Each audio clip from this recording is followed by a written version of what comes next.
நேரம் காரணமாக அந்த பாடல் தொடர்களை இங்கே கொடுத்திருக்கின்றேன், நீங்கள் படித்துக் கொள்ளுங்கள். திருமந்திர தொடர்கள் மூலமாக திருமந்திரத்தில் சமயம் என்ற சொல்லினை மனித வாழ்க்கையை மையப்படுத்தி அமைதி வாழ்க்கையை வாழ செய்வதற்குரிய ஒரு நெறியாக காட்டுகின்றார் திருமூலர்.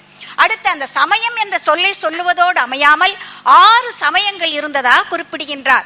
அதற்கு அருசமயம், 6 சமயமும் கண்டவர், சமயங்கள் 6, இருமுச்சமயம், ஆமாறும் உரைக்கும் அருசமயவாதி என்றெல்லாம் திருமந்திர பாடல்கள் 6 சமயங்கள் இருந்தன என்பதையும், அந்த 6 சமயங்கள் சொல்லும் பொழுது பல நூற்றுக்கணக்கான சமயங்கள் இருந்தன என்றும், அந்த நூற்றுக்கணக்கான சமயங்களிலே இந்த அருசமயங்கள் அடங்கிவிட்டதாக திருமூலர் குறிப்பிடுகின்றார். இனி இந்த 6 சமயங்கள் சொன்னாலும் குறிப்பாக சைவ சமயத்தை பற்றி பேசுகின்றார். சைவ சமயம் சொல்லும்போது 4 வகையான சமயங்களை சொல்லுகின்றார். சமயங்கள் பலவாக விளங்கிய போதிலும் திருமூலர் சைவ சமய பிரிவுகளாக 4 சுட்டுகின்றார். அவை சுத்த சைவம், அசுத்த சைவம், மார்க்க சைவம், கடுஞ்சுத்த சைவம் என்பனவாம்.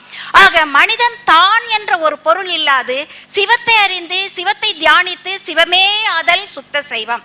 திருவேடம் தரித்து சரியை கிரியை ஆகிய வழிபாட்டு நெறியில் நிற்பவர் நிலையினை அசுத்த சைவம். சைவ நெறியில் நின்று வேதாந்த சித்தாந்த நுண்பொருளை உணர்ந்து சிவபோகத்தில் திளைத்திருக்கும் நிலை மார்க்க சைவம். சரியை கிரியை நெறியினை விட்டு ஞானமே பெரிதென கருதி ஞான நிலையில் ஆடம்பரமின்றி தனியனாய் விளங்கும் நிலையை எடுத்து விளக்குவது கடுஞ்சுத்த சைவம் என 4 சைவத்தினை பற்றிய நெறிமுறைகளையும் அந்த வகைகளையும் திருமந்திரம் மிக அழகாக குறிப்பிட்டிருக்கின்றது. ஆக இந்த சைவ சமயத்தை பற்றி சொல்லும் பொழுது வழிபாடை பற்றி சொல்லுகின்றார். வழிபடும் பொழுது மேலை நாட்டிலே சொல்லப்பட்டிருக்கின்ற வழிபாட்டு நெறி இந்த திருமந்திரத்திலே காணப்படுகின்றது. அதாவது இறைவனை வழிபட கூட்டு வழிபாடு, இன வழிபாடு, தனி வழிபாடு என்ற 3 நிலைகள் உண்டு. வழிபாட்டில் சில முறைகளும் உண்டு என்பதை அறிய முடிகின்றது. அவ்வாறு சொல்லப்படுகின்ற அந்த முறைகள் ஆன்மீக பாடல், ஆன்மீக நாடம், சொற்பொழிவு போன்றவைகள் வழிபாட்டு முறையில் அடங்கும். மௌனமாக இருத்தலும் மனதை ஒருமுகப்படுத்தலும் வழிபாட்டு முறையினை சாரும் என்ற அறிஞர் கூற்றின் வாயிலாக அறிகின்றோம். மேனாட்டார் குறிப்பிடும் வழிபாட்டு நெறிமுறைகளையும் திருமந்திரத்தில் காண இயலுகின்றது.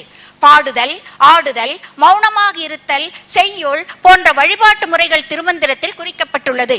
வழிபாட்டு நெறியில் தனித்து வழிபடும் நிலையும் கூடி வணங்கும் நிலையும் சாதி அடிப்படையில் வணங்கும் நிலையும் திருமந்திரத்தில் காண முடிகின்றது.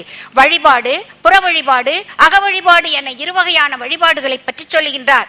அடுத்ததாக வழிபாட்டு நெறியிலே 4 வகை நெறி, அதாவது சரியை, கிரியை, யோகம், ஞானம் என்று சொல்லுகின்றார்.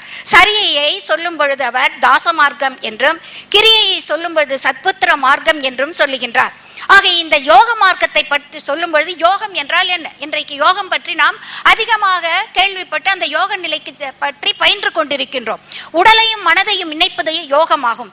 ஜீவாத்மாவும் பரமாத்மாவும் ஒன்று நிலை யோக நிலையாகும்.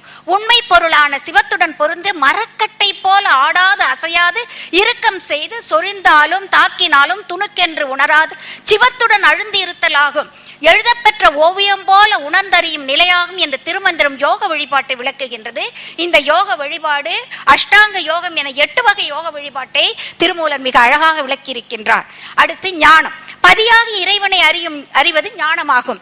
இயற்கையாக உள்ள அறிவை பசுஞானம் என்றும், கல்வியினா வாயிலாக பெறுகின்ற அறிவை பாசஞானம் என்றும் அழைப்பார்கள். இந்நெறியினை சன்மார்க்க நெறி என்று திருமந்திரம் குறிப்பிடுகின்றது. ஞான நெறியாகி இவ்வழிபாட்டு நெறி ஒளி நெறி எனவும் நன்னெறி எனவும் வழங்கப்படும். சன்மார்க்கத்தால் அவனாம் தன்மை எய்தலாம் என்று திருமந்திரம் குறிப்பிடுகின்றது.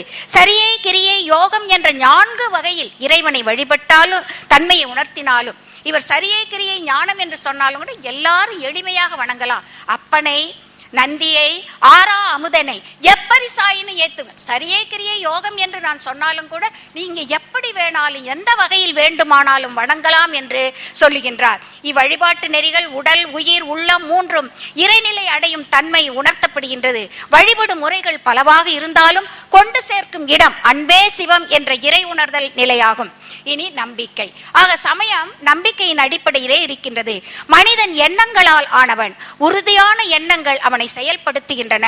உள்ளத்தில் உறுதியற்ற நிலை தோன்றும் பொழுது குழப்பங்களும் கவலைகளும் அடிமனதை வந்து அடைகின்றன. கவலைகளும் பாதிப்புகளும் நீங்க மனம் எதையாவது ஒன்றினை நாடுகின்றது. அவ்வாறு நாடும் மனதிற்கு நம்பும் வண்ணம் ஏற்புடைய செயலை செய்யும்படி கூறி அறிவுரை வழங்கும் பொழுது மனம் அதை செய்ய உந்துகின்றது.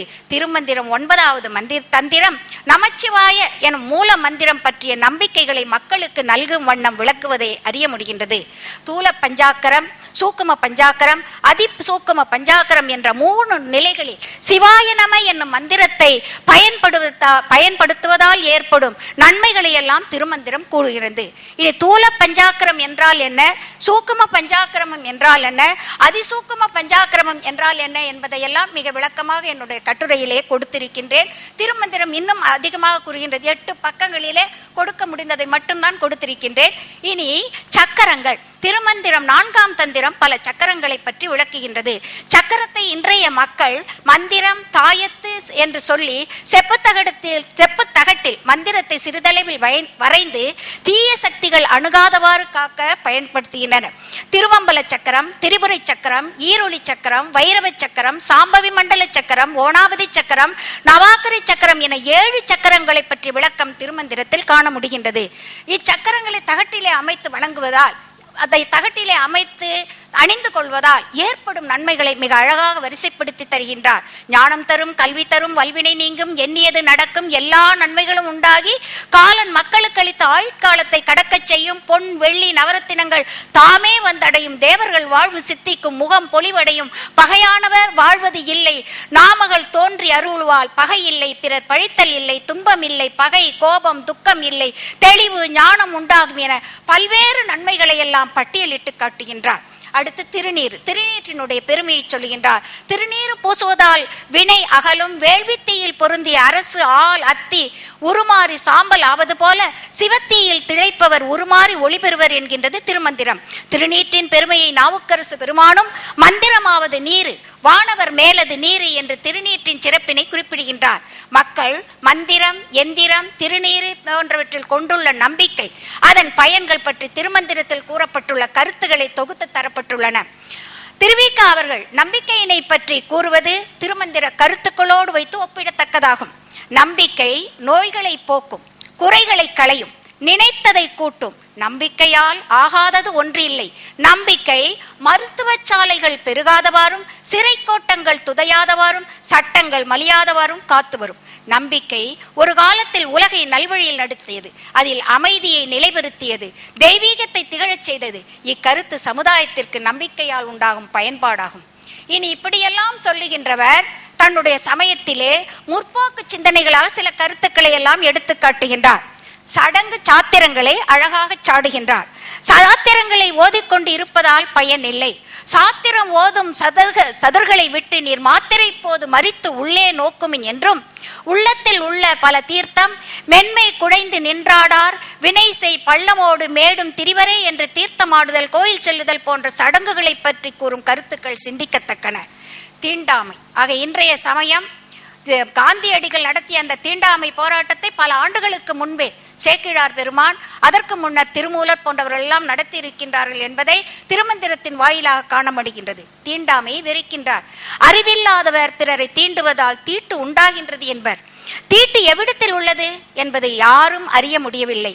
மானுட உடலே தீட்டினால் ஆனது என்பதை அறிவர் என்றும், தத்துவ ஞானத்தால் தன்னை உணர்ந்தவர்க்கு அசுத்தம் இல்லை என்று திருமந்திர நூல் 2 பாடல்கள், அதாவது 2551 2552 பாடல்கள் என்ற பாடல்களிலே தீண்டாமையை வெறுக்கின்ற தன்மை காணப்படுகின்றது.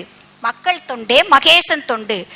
பல மாடங்களை உள்ள இறைவனுக்கு கொடுத்தால் அது நடமாடும் கோயில்களுக்குள்ள மக்களுக்கு கொடுத்ததாகாது. ஆக நடமாடும் கோயில்களாக விளங்குகின்ற மக்களுக்கு கொடுத்தால் அது கோவில் உள்ள இறைவனுக்கு கொடுத்தது போல் ஆகும். ஆக